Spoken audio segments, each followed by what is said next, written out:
Investiture of the Gods, Chapter 89. Okay, let's unpack this. We are diving deep into Chapter 89 of Feng Shen Yanyi, that's the Investiture of the Gods. And this is it's a really crucial pivot point in the whole epic. It really is. Because the source material we're looking at today it's jarring. It puts two narratives right next to each other that feel like they shouldn't even be in the same story. And that abruptness, that transition is actually the genius of it. You're seeing the Shang dynasty collapsing on two completely distinct but deeply interconnected fronts. Okay, so what are the two fronts? On the one hand, you've got the military reality, the political rebellion against King Zhou is suddenly devolving. It's becoming a cosmic war against these unmanageable supernatural forces. And on the other hand, you have the capital, the moral reality, you could say. Exactly. While the kingdom is falling apart out there, the king's tyranny inside the palace is escalating. It goes from just being cruel to a kind of detached scientific sadism. It's the ultimate picture of a regime just eating itself from the inside out.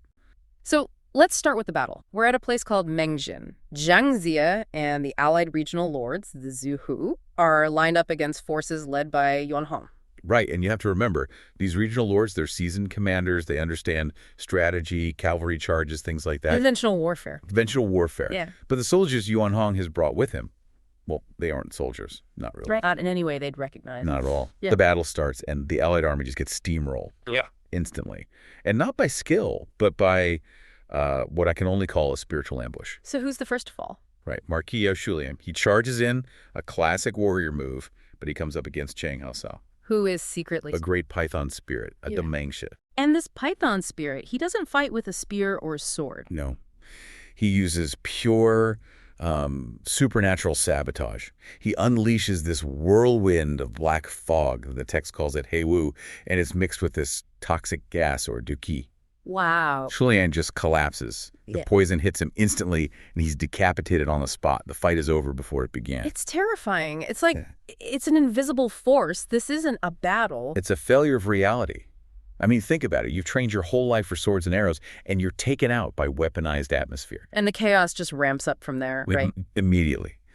The Marquis of Yanzhou, Peng Zhushu, sees his comrade fall and rushes in to get revenge. He engages a general named Wu Long. And let me guess, Wu Long is also not what he seems. Not even close. Wu Long fights for a moment, then retreats, and in that moment he reveals his true form.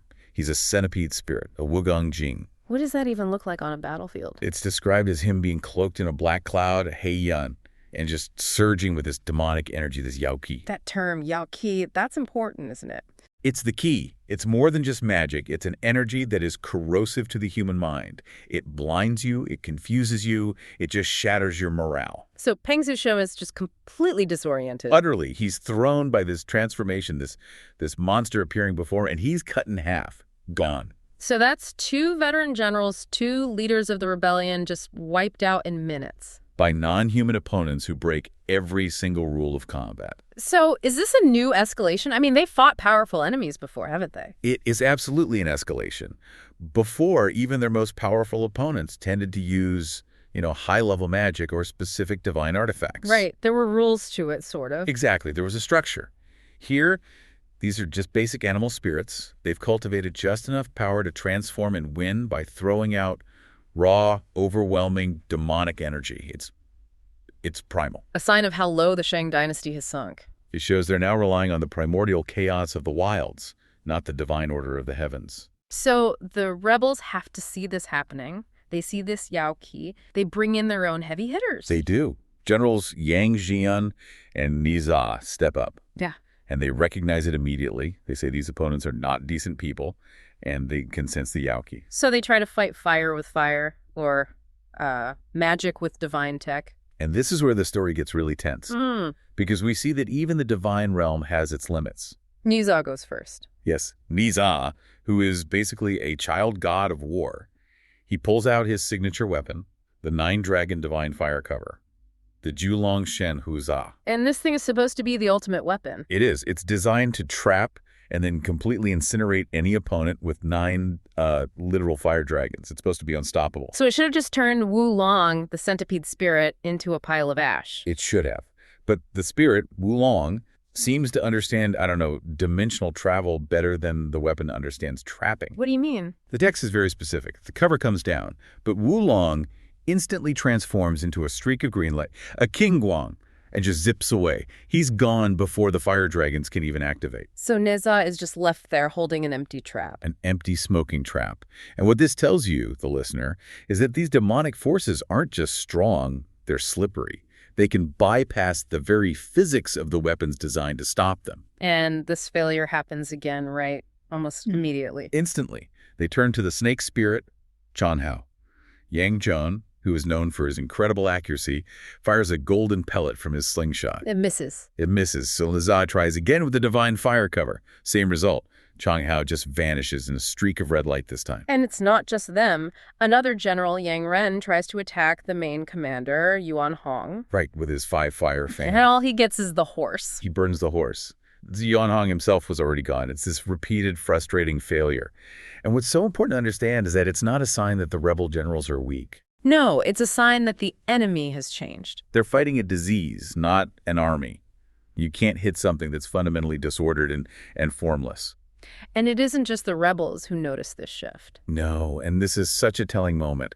We get a glimpse of the human generals who are still loyal to King Zhou, men like Lu Renji, and they see this sudden flood of monsters, these Yao Ni, onto their own side. And they know what it means. I know exactly what it means. They quote a classical proverb. What's the proverb? A nation about to rise will have auspicious signs. A nation about to fall will have calamities and monsters. Wow. So even the king's own men see the writing on the wall. Yes, this is the pivot point. It connects the chaos on the battlefield directly to the moral state of the palace. Even those fighting for the Shang dynasty know that its survival now depends on forces that represent cosmic rot. So if the cosmos itself is signaling the dynasty's collapse, we have to go see what the moral center of that dynasty King Zhou is up to. Exactly. While his kingdom is relying on shape-shifting pythons to win battles, what is the king doing? And the scene just cuts. Immediately, we're in the capital, Chaj. Specifically, we're in the Lutai, this massive, opulent pleasure palace that King Zhou built for himself. And he's getting a report. He is. An official named Fei Lian comes and confirms the victories. He tells the king that Yuan Hong killed both Yao Shuliang and Peng Zhushou. And the king's reaction is? He's ecstatic. Just beside himself with joy. He's completely detached from the reality of how they won. He doesn't care about toxic fumes or lightspeed escapes. He just sees it as a conventional victory. A huge one. He thinks it has broken the enemy's spirit. And he rewards Yuan Hong lavishly gold, pearls, fine silk, even paper money. He is literally celebrating the decay. And of course, Daji is there. Of course. He's surrounded by the true source of his moral corruption. Daji and the other two fox spirits, Huzumei and Wang Gren. And she just heaps praise on him. She validates his delusion completely, which naturally leads to a massive celebratory drink. The text sets the scene very carefully here. It's midwinter, Zhangdong. And a heavy snow starts to fall. It's described as creating this beautiful, still silver-clad world. So King Zhou is feeling successful. He's in his pleasure palace, surrounded by beauty. And he orders the curtains rolled up so he can just sit back and enjoy the spectacle of the snow. It's this moment of almost perverse beauty and peace right in the heart of the rot. And Daji seizes this moment. She uses it to reinforce her influence over him. She actually sings a custom song for him. A queer? What's the song about? It's beautiful, really. Yeah. It describes the intense cold of the snow, but it ends by prophesying that the skies will clear and the warm sun will return. It was a metaphor. A brilliant one. Yeah. It's pure propaganda, but it's woven into high art. She's telling him, yes, the kingdom is in a harsh winter, the rebellion, the chaos, but you, my king, you are the sun. You will inevitably return and bring stability back. It's genius in a terrifying way. It soothes all his paranoia. It validates his belief that his tyranny isn't tyranny at all. It's just a difficult but necessary phase. She is rewarding him for his cruelty and celebrating their shared decadence. But the celebration is about to take a very, very dark turn. A deeply disturbing turn. King Zhou, still up high in his tower, turns his gaze from the big panoramic view of the snow to a small detail down by the west gate. Here's where it gets really interesting and profoundly dark. He and Daji are watching commoners crossing a small stream. It's being fed by the snowmelt and, ironically, by the water from the excavation for the very tower they're sitting in. And these people have to cross it barefoot in the freezing water. Yes, and he notices two men specifically. First, an old man who crosses very quickly. He doesn't seem to feel the cold at all. And then? Then a much younger man crosses. But he's slow. He's clearly showing fear and pain, what the text calls Juleng Sing Hong Wan. The youth is struggling more than the senior citizen. And for King Zhou, this just doesn't compute. It completely bewilders him. It's a reversal of what he thinks is natural. Why would a young man who should be full of life and vitality be more afraid of the cold than an old man? He wants an explanation. Now. And Daji, of course, have one ready. Always. And she provides this incredibly specific, almost pseudo-scientific theory. It's based on traditional ideas about vitality or Jingzhu. She claims it's all about bone marrow. Precisely. She argues that a person's resistance to cold is directly tied to how dense and full their bone marrow is. How does she explain the difference between the two men? She says the old man must have been conceived when his parents' vitality was at its absolute peak. So he developed dense, full bone marrow sui man, and that gives him this innate resistance to cold. Okay. But the young man, she theorizes, was probably conceived when his parents' vitality was weaker or declining, and this resulted in shallow, deficient marasui, making him vulnerable to the cold no matter how young he is. That is an astonishingly detailed explanation to just come up with on the spot. And it's perfect for King Zhou. Mm-hmm. It gives him a neat, logical reason for the anomaly he's observed. But what's really chilling is his reaction. He doesn't believe her at first. No, his first response is to call her words deceiving. He can't quite believe this strange biological theory. But because he's an absolute tyrant with zero moral compass. He doesn't just argue with her or dismiss it. He decides he needs to verify it. He needs hard scientific proof for what is really just a fleeting curiosity. This is it. This is the mark of true tyranny. Sacrificing human beings to solve a little intellectual puzzle. He orders his officers to go down there and arrest both men, two innocent people plucked from their lives for nothing. And then comes the order. The gruesome, cold-blooded command. Oh. He tells his staff to chop open the shins, the jingu, of the two men with an axe. Right there, just to look inside? Right there, to check the state of their bone marrow. Yeah, Just sure. think about the horror of that. They aren't killed for a crime or for treason. They are killed to be exhibits in the king's twisted scientific inquiry. And the text says they do it. They do it immediately. They brutally hack open the legs of both men. The staff then drags out the marrow for the king to examine, and it confirms everything Daji said. The old man's marrow was full, the young man's was shallow. The experiment was a success. The theory was proven, and the cost was just 2 human lives. The bodies are just dragged away like refuse. The complete and total disregard for their lives, reducing them to just raw data to please the king. This is why this scene is so powerful. It confirms the moral rot that the battlefield generals were sensing. The chapter actually laments with a poem that explicitly criticizes both the monarch and the slanderous woman for this act of cruelty. It's so clear. In this dynasty, verifying a fox spirit's theory is worth more than a human life. We saw divine fire fail against the demons on the outside.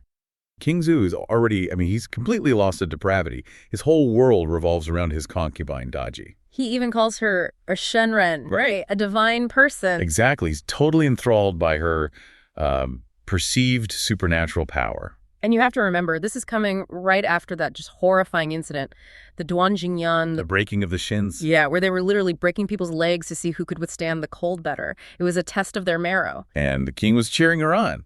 So that was about validating Daji's cruelty. But now she makes a claim that takes it all a step further. Okay, so what's the new claim?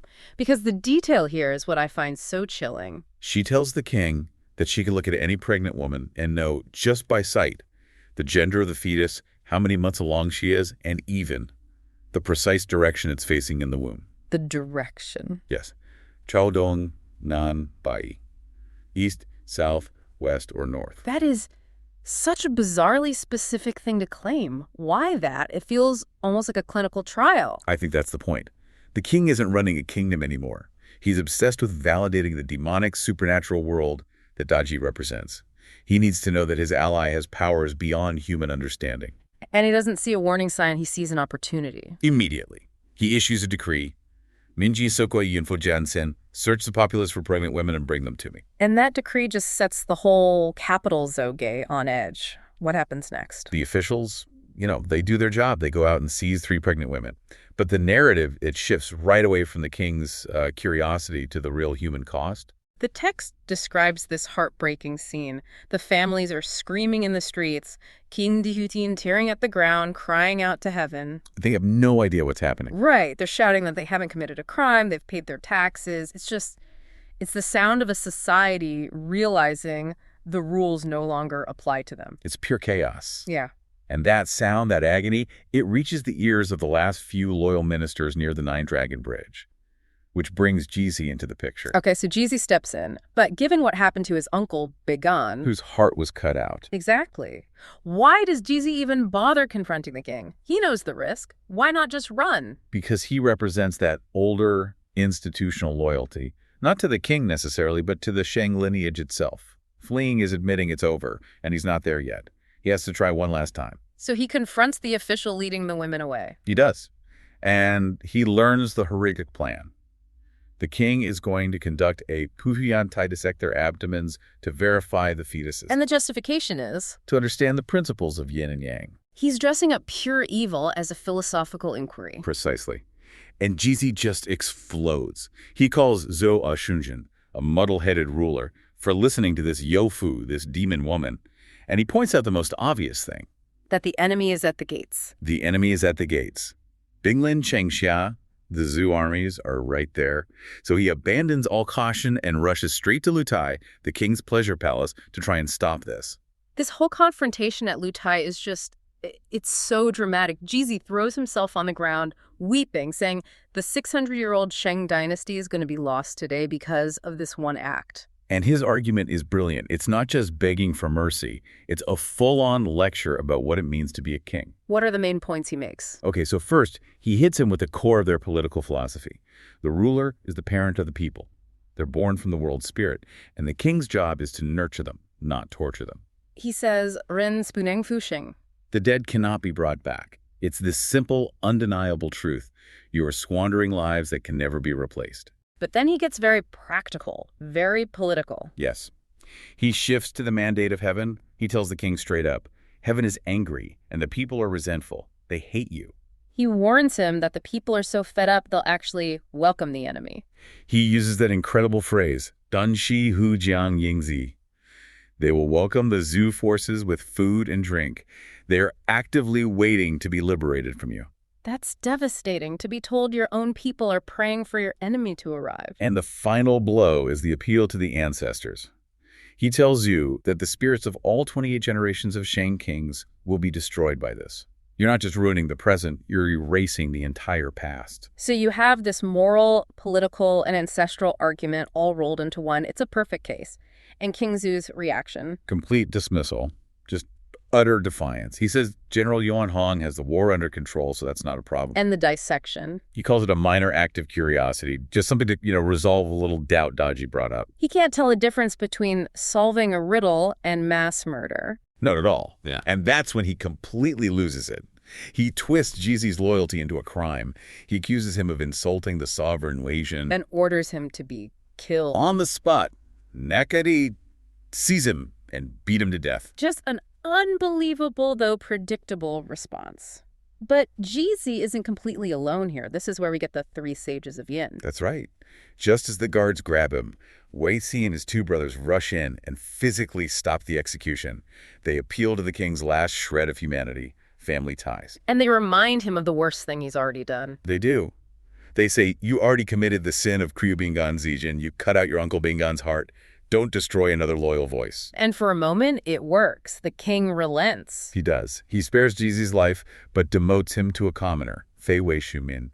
But of course, Daji gets the last word. She's not just evil, she's politically smart. Very.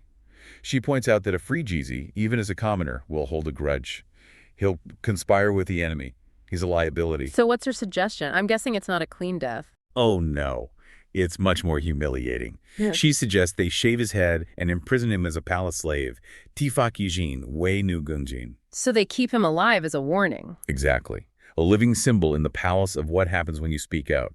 It's a move designed to psychologically crush all dissent. To be kept alive only to represent the price of loyalty, that's That's maybe worse than dying. And for Huizi and the others, that is the absolute final straw. This act proves to them that the old rules are gone. The system is broken. So they conclude the dynasty is finished. They say, Tin Huang Kreng Shang Ye, heaven is destroying our Shang, and they decide to flee. But they do one last thing. They preserve the lineage. Right. They take the ancestral tablets of the 28 Shang kings with them. Their goal is In Kun Cheng Dayan Si to preserve the sacrifices, to keep the spirit of the dynasty alive, even if the state itself is doomed. And that's why they're so famous. The text even quotes Confucius here, summarizing the fates of the three sages. Huizi fled. Jizi was enslaved, and Bigan died. And those three options, they represent the only moral choices left when you're facing that kind of absolute tyranny. You can die for the truth, you could be a captive witness to it, or you can escape to preserve the future. But you can't keep serving. You can't. It's impossible. So, with all the moral voices gone, King Zhou is finally free to conduct his experiment. We shift back to Lutai, and the dissections begin. Daji makes her predictions with this cold, clinical authority. Woman 1, a boy facing left. Woman 2, a boy facing right. Woman 3, a girl facing her back. And the text says, after they are cut open, the results are Hali Buxing, Not off by hair's breadth, perfect accuracy. which, for King Zhou, is the ultimate validation. He is ecstatic. He says her skill is better than any divination, Sugrishi Modi, and this success just makes him completely reckless. Sibujidan. He's proven his supernatural ally is real, and at the same moment, he learns his human allies have abandoned him.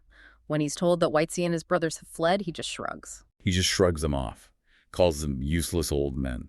He has fully and consciously traded human wisdom for demonic power. And his complacency is just absolute now. Totally. Which sets up this final dark irony of the chapter. He's lost his wise counselors, but he's about to get some new recruits. The scene shifts to the army recruitment area, and two figures arise. And their descriptions are meant to tell you everything you need to know. These are the brothers, Gao Ming and Gao Zhu, and the descriptions are unsettling. To put it mildly, these are not men. They are monsters summoned by the king's own wickedness. Let's go through it. Gao Ming has a face like blue indigo, eyes like golden lanterns, a huge mouth, fangs. A classic demon, and his brother Gao Zhu is even worse. A face like melon skin, mouth like a pool of blood, teeth like swords, and twin horns. He has horns. They're openly, obviously monstrous. And the king has just enslaved the wisest man in his court. How does he treat these two? With the highest possible honor, instantly. He names them Shunseri, Sungjianzhong Divine Martial Grand Generals, and sends them straight to the front lines. So the message couldn't be clearer. The Shang dynasty has traded wisdom for monsters, human loyalty for demonic force. It's a final transaction. If you look at the whole chapter, King Zhou systematically gets rid of every source of moral authority.